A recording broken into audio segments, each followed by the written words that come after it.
I'm going to introduce this woman who we all know, wonderful actress, teacher, director, producer. 3 years ago, she won Best Actress at the Disability Film Challenge.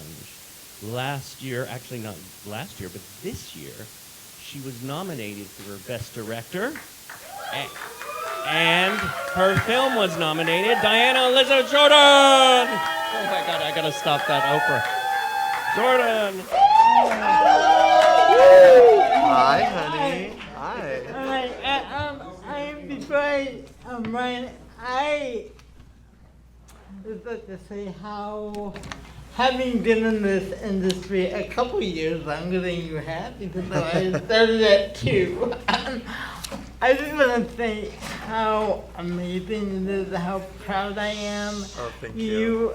You literally have manifested a dream that a lot of people have been looking to have. And what I love the most about your show is your characters aren't perfect. Yeah. And I love that. And how I so relate to how you straddle that disability, able-bodied role, because that line you have at the first show is so much of how I felt. So you are sharing that story. So just on behalf of people who've been a lot of actors with disabilities, I just want to thank you for what you're doing. Thank you so much. Thank you. So before I take it into the audience, I have a question for Sure. you. Now that you are realizing what an amazing actor you are, because you are, what do you now look beyond actor specials? Like, what might I like to do next as an actor? Yeah. Are you starting to have those thoughts yourself? Well, with acting, I'm very choosy. I've gotten requests for auditions and stuff, but I never go to them because the scripts are bad. And I remember the first time I got something, I called my agent and was like, "Hey, I think I can make this good. I just need to rewrite it. Can I rewrite it and then do it?" And then they're like, "No, you can't rewrite this person's script. That's psychotic." And I was like, "Oh, then I'm not gonna do it." Here's the thing. I love acting truly, madly, deeply, but I would rather drink a cyanide smoothie than go to Van Nuys and sit in a windowless room and do an audition. I just can't do that. Spiritually, I would die. Yeah. So I would love to do something else, but I feel it has to be the right thing. I would do 2 lines in a Mike White movie. I don't care. You know what I mean? I would be literally at a baseball game and be yeah, go team. I don't care about that. To me, it's about working with people that I respect and I admire. And I just got an appointment request for some multicam show on a network. It's a common. The script was unintelligible. I literally was "What is this?" And I just no, pass. Mm-hmm. So I feel very lucky that I have writing and stuff like that, and I don't feel I have to do those things. Do you know what I mean? Right. Mm-hmm. Maybe that's the most snobby answer I could ever give you. No, it comes from... I'm a true It's brat. good from there. I'm a true brat from hell. Yeah. My other And that's okay. That's my right. other question is, Disability rights. The right to be an asshole. my other question is, what is, now that you are executive producer, what is the makeup of your writer's room on Special?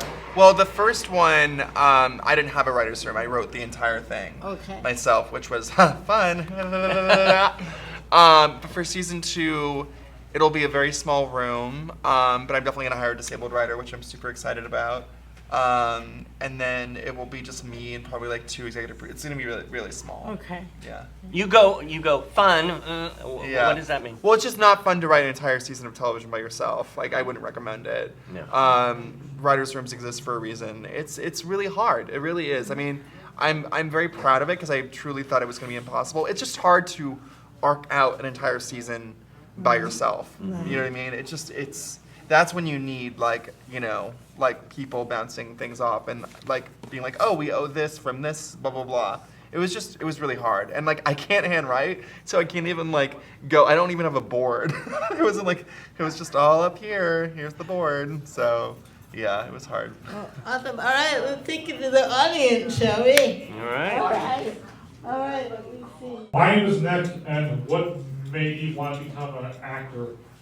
Oh, I didn't. It was a matter of budget. It was just, at the time, it was like, I was working with Stage 13 and they were doing things where people were multi-hyphenates, so you wrote it and then you acted it as well. So it just sort of happened by accident. What made you want to write film? Oh, it's like the only thing I know how to do. I'm profoundly broken in all other areas of my life. You rock. Oh, thank you. Oh, thank you. Thank you. Yes. Hello, my name is Steven. I have one question. Are you proud of? Are you proud of what you are? Yeah, for sure. Look, I'm proud of my autism too, and like you, I get misunderstood too, and like you, I'm not going to change who I am either. Thank you. Yes. Woo!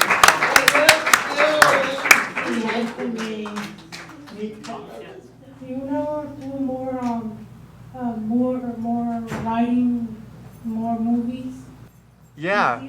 Yeah, definitely. I mean, hopefully we'll get another season of Special, and then that will be my main thing. But I just wrote another movie a couple months ago, so we are out to producers with that. And like everything else, you'll see it in 20 years. Is it a comedy, drama? Yeah, it's a comedy. Comedy. Hi there. Hi. My name's Sue Dion. It's so nice to meet you, especially because I have mild CP just like you. Oh yes, sister, CP sister. Hello. And all the years that I've seen other people with other races and ethnicities say, I've never seen anyone represent me on TV. I've never seen anyone represent me on TV the way you did. Within 30 seconds, the face plant fall. I love that so much. Oh, good. And I wanted to know, did you get a lot of crap from producers or directors that said, we don't want to show that because that's our life? The trip and the fall. That was a good fall. Twice you did. Thank you. Was that you or a stunt person? Well, no, we had a stunt person, but what was hard about it was I had to get up from the concrete over and over again. Here's the thing, like, I'm pretty lucky in terms of like the severity of my disability, but like the physicality of acting, like I wasn't prepared for that because I didn't know, and so there were certain things like in the sex scene, I come wearing a suit. And I have to get undressed from a suit. And I didn't realize that I'd have to do that 40 times. Oh. And that gets like really tiring to have to undress and redress over and over again. So by the time I was naked on my back, I was like living, laughing, and loving. I was like just grateful to just not have to do anything other than sit back and enjoy the ride. But no producers. I have to say, like, I think we live in a climate now where people are understanding that representation matters and like, it needs to come from the person that's lived it. So people were really amazing about not questioning it. Because it's like, who's going to tell me more? Like an able-bodied person's going to tell me about the disabled experience? Like, I don't think so, honey. Oh, that's good. Yeah, I so... I was shocked, because as soon as I saw it, I was like, oh, yeah, I did get shit. No, they were, It's your show. they were, the only conversation I remember having about stuff where I was like, you don't get it, was when they were like, well, this is like a spoiler, I guess, but Ryan lies about his disability, obviously, that's not a spoiler. And I remember like having a conversation where they're like, well, Ryan needs to face consequences because he lied. And I'm like, yeah, but he's not a supervillain. He lied because society essentially forced him into that lie. Like he lives in a society where like, that's the better decision to be an accident because it's more relatable. Like, he's not a villain. You'd understand that. If you had the opportunity to get rid of the thing that you didn't like about yourself, that society would accept you more, you'd do it in a heartbeat. Oh, I was like, within 5 minutes, I was like, damn, why didn't I ever think of telling everybody I was in a car accident? Seriously. Right there. I know, it took me literally getting into a car accident for me to realize that was what I could do. I mean, but it's like, so that was something I had to explain to them. I was like, this is not like traditional storytelling where like a character lies and he needs to have his comeuppance. Like, no, that lie is freeing until it's not. You know what I mean? But like, this character shouldn't be punished for that at all. Great. Do you know what I mean? So like, that was. Thank you. I thank you for being you and showing the real you on TV and hopefully blazing the real trail for the rest of us. Thank you so much. Thank you.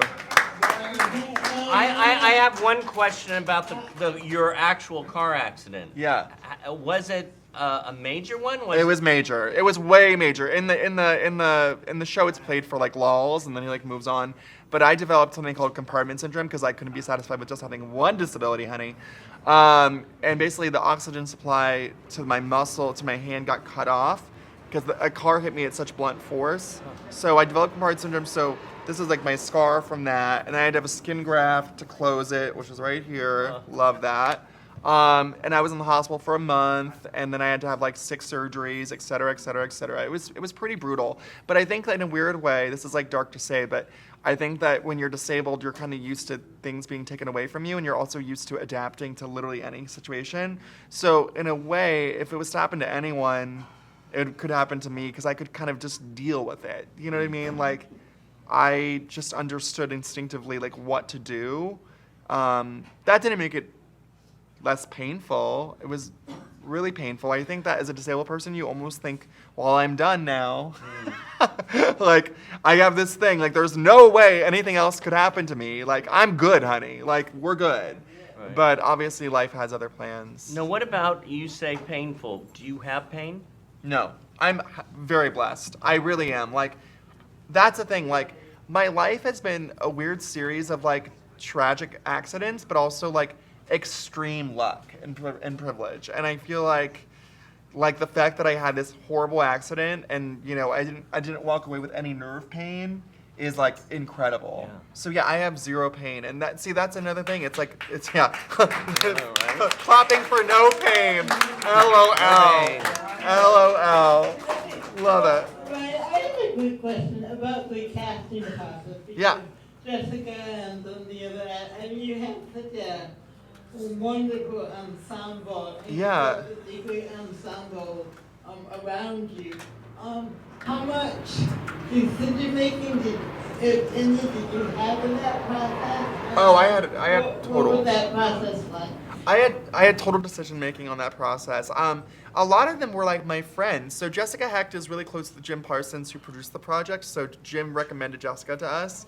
And I actually didn't know who she was, which I guess sounds bad to say, but I remember watching her in an episode of High Maintenance, which I fucking love, and she was incredible, and I was like, oh, she's the character, this is it. So we went with Jessica, and then Olivia is played by Marla Mandel, who's my boyfriend's writing partner, and she's so crazy talented. Poonam is someone that I saw in a web series for literally like one scene, The Gay and Wondrous Life of Caleb Gallo, which was incredible. And I was like, oh, she's it. She's the one. And then Jordon Alvarez, who plays a sex worker, is someone that I was friends with, like very, very casually. But I wrote the part for him because I was like, Brian's just a unicorn. Like, if there's anyone to get fake fucked by, like, it's him. Like, he just has, like, no judgment. Do you know what I mean? And then Augie, Augustus Prue, who plays Carrie, my love interest, is someone that we just run in similar circles. And he's like a big actor. Like, he was a series regular on this CBS show, Pure Genius. I've never seen his work. Again, this is really bad. All I knew is I remember seeing him at Akbar all the time, and he's just so fucking confident. He's so confident. He's just like very charming. Like he's so energetic. There's something about him, like a je ne sais quoi kind of whatever, that I was like, oh, he's this character. So I was like, oh, Augie, can you do it? So it actually kind of ended up just being like a lot of my friends, which I think is sort of like the best way to go about it, because it's like giving people that you love jobs, which is like, I'm so horny for that. I'm so horny for giving people employment. My name is G-Bone. I do that for where you with? Did you ever make it? Did you ever make it to college? And did people make you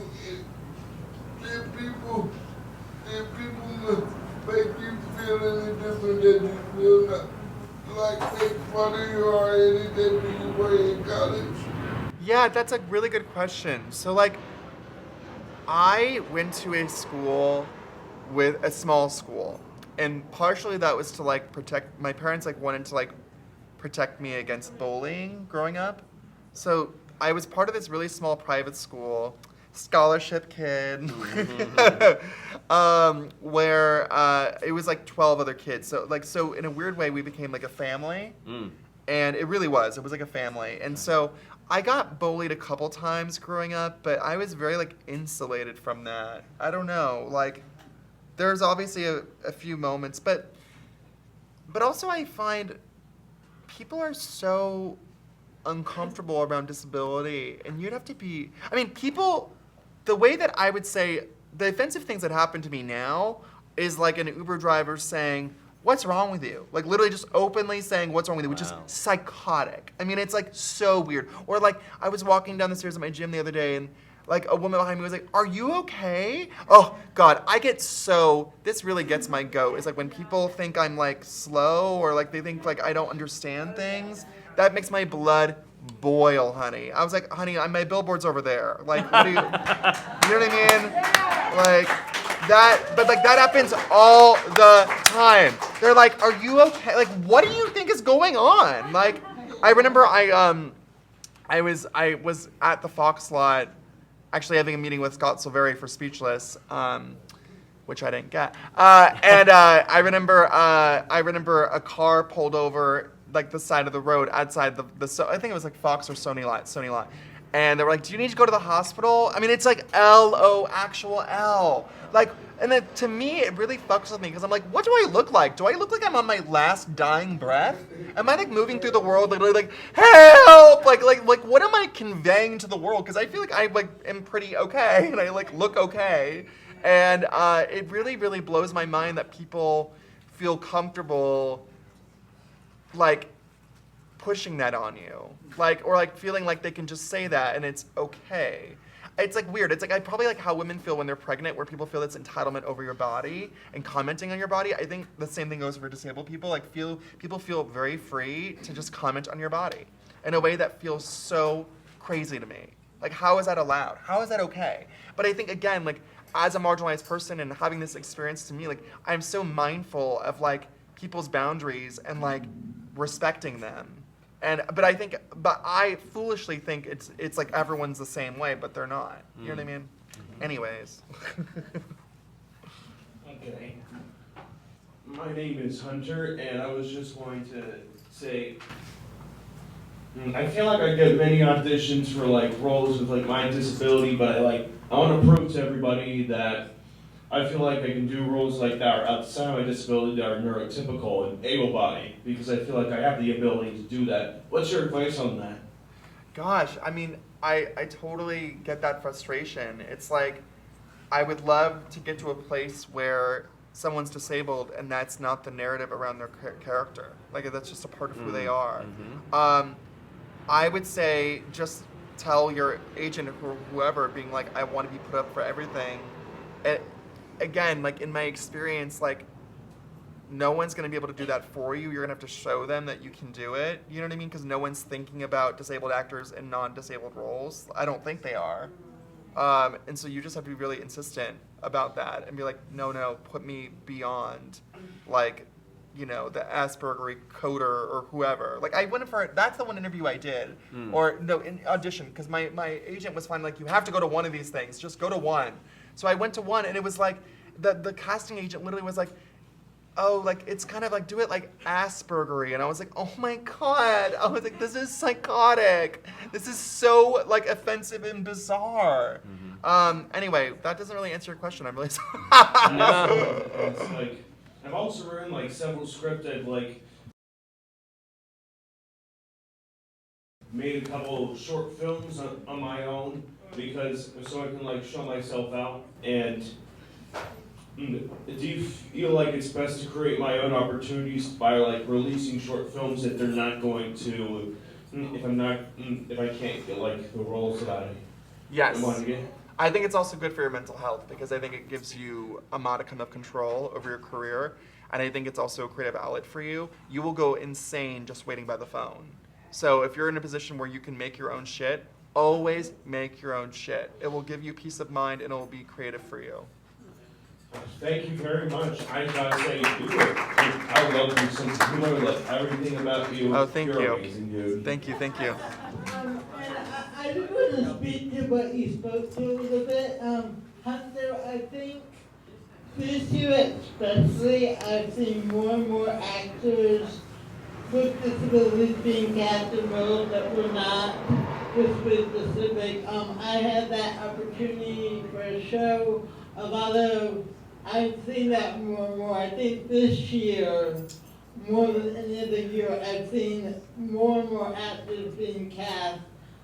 Really more actors with disabilities than I ever had before. Now, Good. granted, we have a long, long way to go, but it's June, and I would say there was a CSI episode where it was written by a writer who has Yeah, Catherine Beatty. Right, Yeah, where she's the great. majority of all the cast stars had disabilities.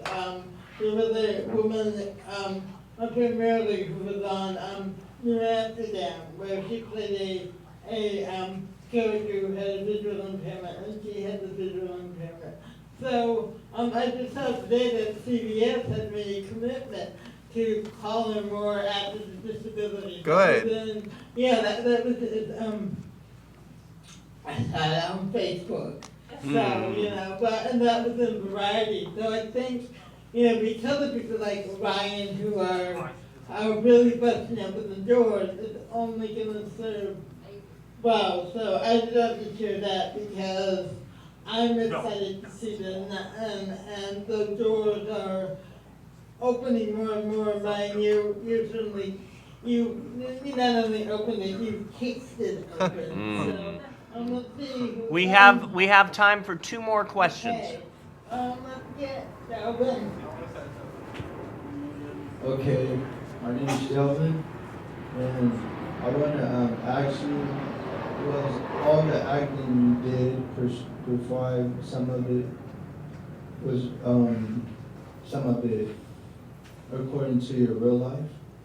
Oh, yeah. The autobiographical nature of this project, it kind of like, my answer for it kind of changes on the day. Like, sometimes I'm like, this is ripped straight from the diary. It's literally me. Like, da-da-da-da. And then others I'm like, I don't know this bitch at all. Like, I think it's somewhere in the middle. I think, like, I definitely pulled from my own life. But I will say I think that this character had an awkwardness and an introvertedness I never had. So that really was like a stretch. But yeah, he's very like spiritually me for sure. And like I definitely had to act out some things that I've experienced, which like, it's so weird. I don't know why we as creative people are so drawn to just reenacting our trauma over and over again, but like we apparently get so hard off of it, and I don't understand because it's not the funnest thing in the world. But yeah, that was hard. It was hard. I felt like I was acting out. I felt like I was further away from this version of myself than I was, and acting it out, I felt like it was very blurred lines by Robin Thicke. Like I just felt like I was kind of like I felt like I was backsliding into old behaviors and stuff like that because I wasn't able to separate the two. So it's fun. Can I do one more? Yes, one more. Let's see. You got one in the back? Oh, yes. Then you may need to come to me. Come to me. Hi, Ronnie. Hi. My name is Janetta, and my question for you is, were you born with CP, and also, did it take you a while to adjust to the stigma that came along with CP? Because I have cerebral palsy as well. Yeah, I think you are always born with CP. Do you develop it later in life? I feel like you don't. Usually within, they consider, I think the first 2 years. The first 2 years. If the brain, so most people are born sick, because Yeah, I'm most people are born, but I think that brain the lack of oxygen that happens within the first 2 years of life. I believe that's also considered Twist. cerebral palsy, but Yeah. primarily it's lack of oxygen at birth. Yeah, mine was birth trauma, Right. lack of oxygen to my brain during my birth. And then the stigma took a long time. I mean, I was closeted about disability. I said I was an accident victim when I was 20 years old, and I didn't come out about having cerebral palsy till I was 28. And it's so weird because like I felt like when I came out with it, I was like, well, I'm done now. Like I'm evolved. Like anyways, did it all. Check the box. And I think I realized the last couple of years that being closeted about my disability created a lot of psychic damage that I wasn't aware of. And I feel like it's weird, like leading your life honestly and authentically is amazing, and there's no other way to be, but it does bring out its own unique set of challenges. And it's harder, it just is. Because you're not hiding anything, you're just being yourself, which means, well, it can mean a lot of things. But for me, I've had to really kind of sift through the wreckage of my 20s, being closeted by disability and what that did to me, which was nothing good. So it's interesting. Thank you. Yeah. We're going to bring Diana Elizabeth Jordon back up, and also Zuli Johnson has a little gift from Performing Arts Studio West for you. Yes. There you go, and Thank you for coming. Oh my God, thank you for having me. It's so amazing. And everyone, Yes. Ryan O'Connell. Special.